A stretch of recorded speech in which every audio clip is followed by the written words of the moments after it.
group of friends, and while they took records of all of the drugs in their books, you didn't know what was happening, did you?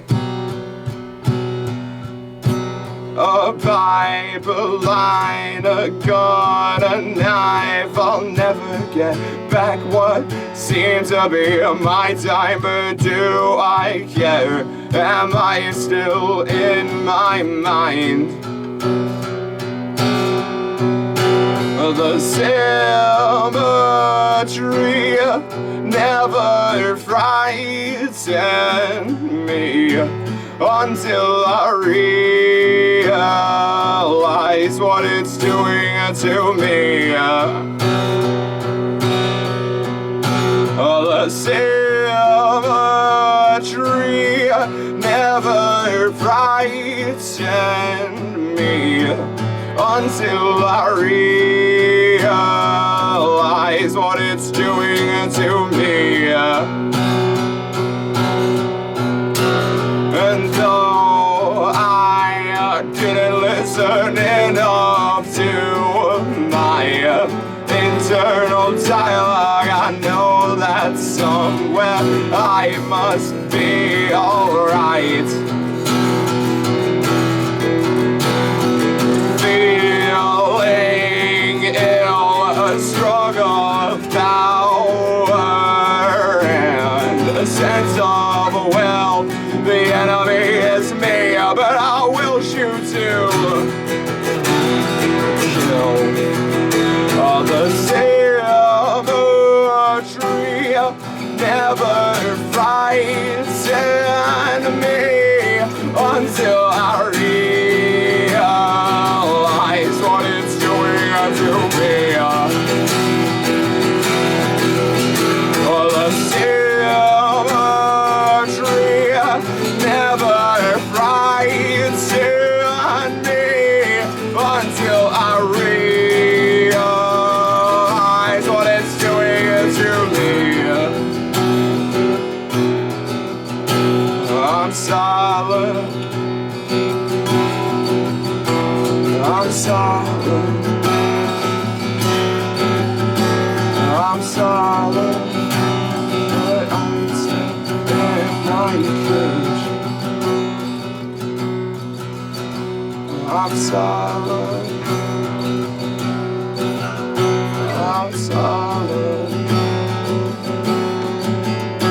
I'm silent, but I'm still in my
Hey guys, so joining us on the Celebrity Couch today we have... I'm Rory. I'm Don. And we're from Lucifer Gunne. So in a nutshell, Rory, can you tell us what's happened between being a solo act to where you are now? One Pixies concert, I guess it would be. Yeah, that's all it was. Yeah. You know, I'd been writing music by myself for quite a while. And then I knew Don from intermediate school because we played in bands when we were there. 9 members playing Seven Nation Army. Yeah, it was a great time, as you could probably tell. But yeah, no, we hadn't been in contact for a while, and then we kind of just ran into each other. Just by pure coincidence, I wasn't even supposed to go that night. Yeah. My drummer at the time from the school band had called me up on the night saying, hey, we've got a spare ticket to go see my favourite band. And just by pure coincidence, I bumped into Rory in a crowd of 1,000. So. Yeah, and from there, I kind of said what I was doing with music, and I guess we kind of just agreed to join forces and just, yeah, write music from there. It's, yeah, been a great process so far. So how did the name come about? It was me being a edgy 15-year-old and wanting to try and look like a Marilyn Manson or a David Bowie type figure. So that's where the original name came from. I was supposed to be Lucifer Gunne, but now we are Lucifer Gunne. Lucifer is in all of us. But yeah, no, it kind of transitioned over. I didn't think that it would fit for me to be Lucifer, and yeah. For how you and Don met, that was at a Pixies concert. Mm-hmm. So how did the rest of you, because there's 4 of you guys in the band, how did you all meet? All right, well, if we're talking current members, Steve we found on a Facebook post. Yeah, it was the weirdest way I could have ever expected to meet a guitarist, but I mean, because, it worked. We didn't know Steve at all beforehand, and we saw a post just on Facebook one day how he's looking for, moved to Wellington and looking for a band. And we just thought, we need a second guitarist. What if he doesn't want to play guitar? Yeah. It was very out of the blue, but yeah, I'm glad he's been with us ever since. I'm glad he's been here for it. And new drummer Jackson, we saw him play when we played with a Nirvana tribute band called Tom Grant Disciples. Yeah. And he was playing with Speaking to Houses at the time, and he was playing drums and singing, and we were just so impressed by him at that point. So we were really delighted to see that when we put out the call to audition new drummers, that he had taken up the offer, and we were very, very happy to. Yeah. He's working out great for us. It's very fun to work with him. So you said before, if we're talking about current members, so this isn't the original lineup? No. Well, original lineup just being Rory. Yeah. Well, I mean, you were already in a high school band at that point, and you already had 2 of the original members in a separate band in I think the main thing with previous members is this is going to be weird to say, isn't it? Beat. The thing about previous members as well is everyone finds their own thing to do after a while. I don't think I'd ever want to be stuck in the same spot for a while, and it's just in and out. We're lucky to have everyone that has been in Lucifer Gunne so far, and growing everyone else in a sense. Yeah. This isn't your only band, is it, Rory? No, I'm also the bassist for Bingo Fighter, so yeah, that's the other project I'm currently working on. It's just a super fun project for me. I get to explore different kinds of bass lines and just songwriting in general, I guess, because I'm not writing the whole entire song. I'm just trying to work around the bass lines, and then that actually helps me bring quite a bit back to this band, just a bit more playing experience, and it's super fun to be in there as well. So yeah. So how do you sort of manage being part of 2 bands? Because that'd be quite stressful and full on, wouldn't it? Well, I have a lot less involvement with Bingo Fighter compared to this one. This is kind of my main project. The other one, I have a lot less creative input in, so it's easier for me to kind of just show up and do the shows and come to the practices and record and things like that. I don't have to spend time thinking of the image or creating full songs and figuring out the direction that we need to go in. It's stressful for me, man. Yeah. It's cheating on us. Going with another band. Yeah, I'm Imagine sorry. if I was in another band. That'd be... You were in another band with me.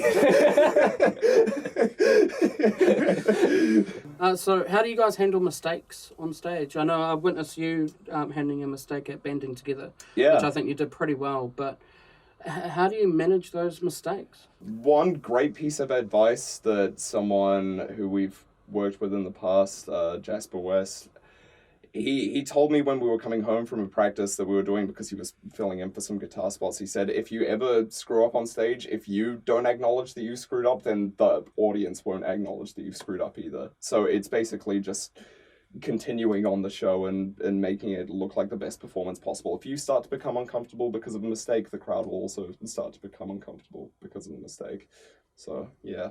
So how I internalize it is I go off stage and I cry there. So halfway through a song, you kind of just go off stage, have a cry, and then get back into it. Exactly. Quick interlude. Yeah.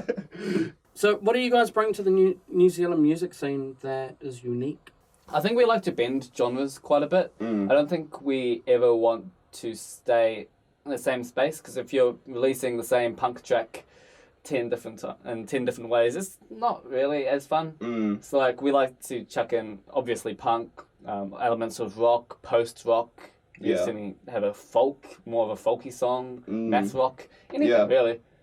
It's just drawing inspiration from wherever we can and just keep looking for different ways to find inspiration to write the music, I guess. So, yeah.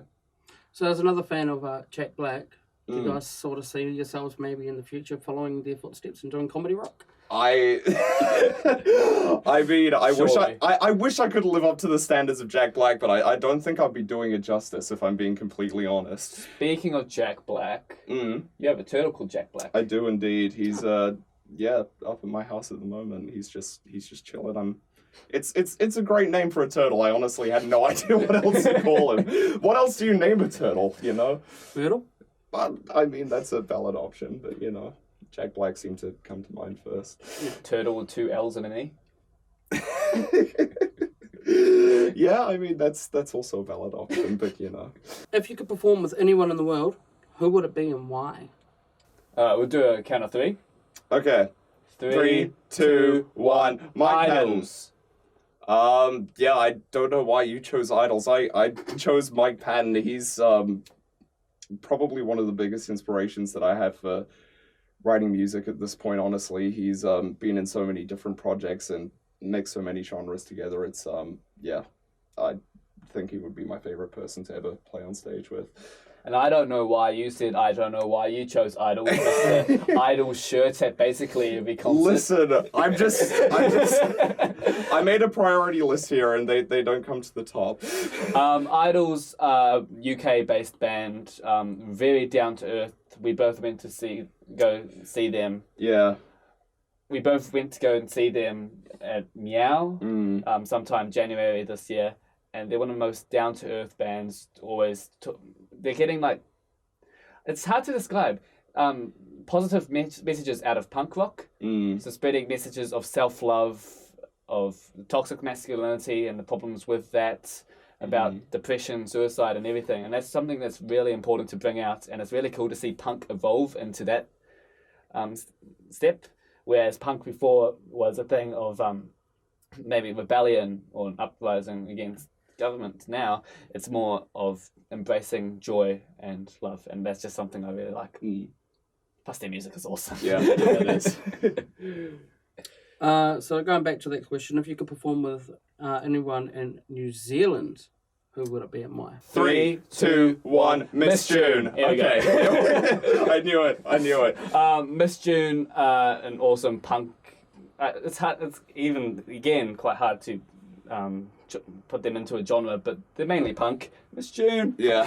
I've seen them 3 times now. Once when they opened for Idols, and then twice after that. And every time I've gone to see them, I've just been filled with so much joy watching them on stage. It's honestly, they put on such a great live show, and currently they're touring the world, so they're doing really well for themselves, and I'm really happy to see them in that spot. I mean, I would like to say that I've seen them that many times, but I unfortunately haven't. I mean, I'm not gonna lie, I'm definitely not as big a fan as you, but I just remember the pure energy from the stage when they supported for Idols, and that's not something I would ever want to miss out on if I got the opportunity. What advice would you have for aspiring musicians? I don't know. I still am one, I guess. What do you constantly tell yourself? I tell myself quite often that I'm not any better than any other band that is aspiring at the moment. When you're an aspiring musician, I feel like it's super important to try and work with anybody. Yeah. Because we're all trying to get to the same space and promote music from New Zealand, and it's really important to not let your ego even get a hold of you when you're playing. Honestly, it's just, for me, about I just keep wanting to push musical boundaries in whatever way that I can. I mean, it's just very fun to me at the moment, and the fact that I can turn something that's super fun into maybe something that I can just continue doing throughout the rest of my life. It's a great opportunity, and I love it every day. And I reckon it is really important to have fun while you're doing it as well. Like, there's no point pushing boundaries and making yourself look super out there if you're not enjoying it at the same time. That's just one of my main joys with being in Lucifer Gunne, is we are trying to push those boundaries and we are having fun while doing it. Yeah, exactly. Really lucky to be in it. So I've heard of one of these moments, but what's the weirdest moment with a fan? Oh, dude. I don't even know if I want to answer this on camera. If you don't want to, you don't have to. I'm trying to think of something more comfortable to say. At one of our Valhalla gigs, this was the Thursday before driving up to Gisborne to play. Oh, fuck. We're getting off stage, and there's a really, really pungent smell. Honest to God. I told you already to have a shower. Yeah, you'll see. You'll see. And we don't know what it was. Rory thought he slipped on like a spilt beer or something. And during the second act, while we were watching them, we noticed that there was one woman right at the front in a white dress, like dancing, leading onto the bar at Valhalla. And you see on that white dress a really just strong brown mark going down her dress and down her leg. Oh, shit. And it was so disgusting. I remember turning to Steve and going, Steve, someone shat themselves. It's like, nah, that's just Valhalla. No, like literally. It's like, shit. In a Steve fashion, obviously. Yeah. That was quite interesting. And when we got to Gisborne, I'd found out after I got off of stage the second night, after we'd driven up to Gisborne, pretty much was it the morning after or was it the night? It was the morning after. Yeah, okay, it was the morning after that show. And I was still wearing the same outfit because I wanted to go out wearing what I was in Wellington. I kind of tried to keep it the same throughout the whole entire tour, but I didn't realize until I'd gotten off stage the next night that the thing that I slipped over in wasn't just beer, it was the woman's shit just all down my leg and all over my shoes, and I had to travel back to Wellington in it for the remainder of the ride. For like, how many hours was it back to Wellington? Like 7 to 9. Yeah, so that was something for sure. Sounds like a shitty experience.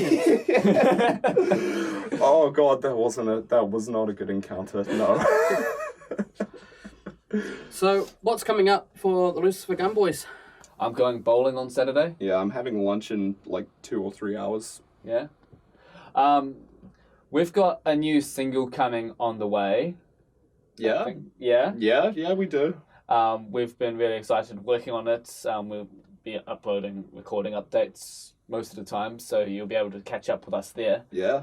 But generally, we're just having fun at the moment. Just keep on writing songs, working towards a much larger project, and just building our repertoire. Yeah. Well, that's been the Lucifer Gunne boys. Before we leave, is there any final words you'd like to say? I ate chocolate for breakfast, and I honestly don't regret it. Amateur. I didn't have breakfast. Hey guys, make sure you smash that like button and hit subscribe. And also check out our socials on Lucifer Gunne on Facebook, Instagram, and maybe Twitter. We don't know. How's that? Oh God, I'm glad that you have the confidence this morning. Once again, thank you very much, boys, for joining us. You're about to play one of my most favourite Lucifer Gunne songs, HRM Acoustic, which I'm looking forward to. So let's smash into that, shall we?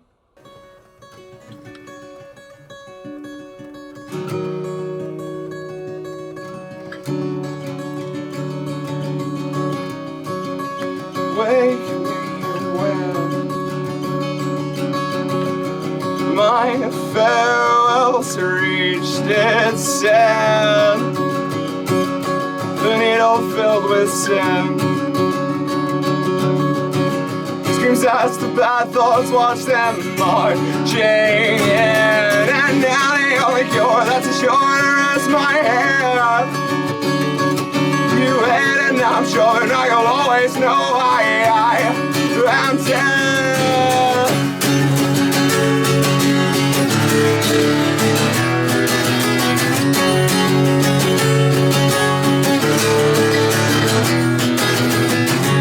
A virtue of sin does relate you to bed bugs surrounding a heat wave. Your body a decay, a lifestyle of cheating will cycle repeating. Relax now, you're fading. This life that you're taking, don't hesitate. Just walk away from misery you cannot take. Just fade away to another day. Don't hesitate, just walk away. If your heart's still beating away, and escape your dream and day. Don't lie deeply and pray. If your heart's still beating.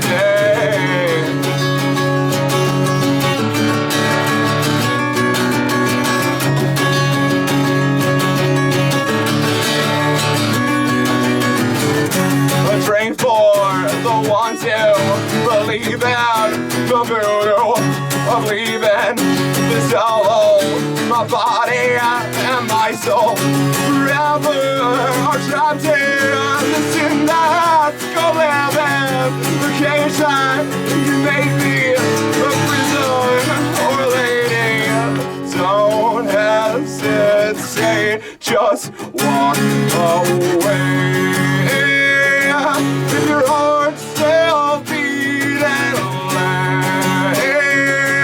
and escape your dream and days of a life deeply and pray.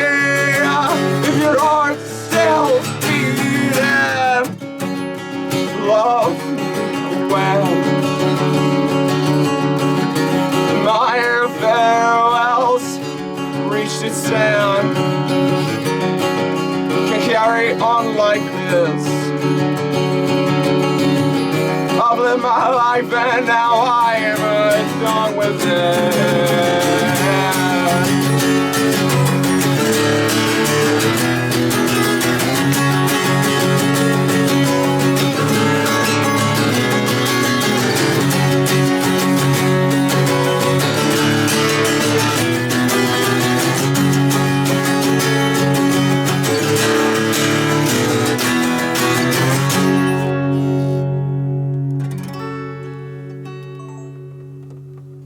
Cool.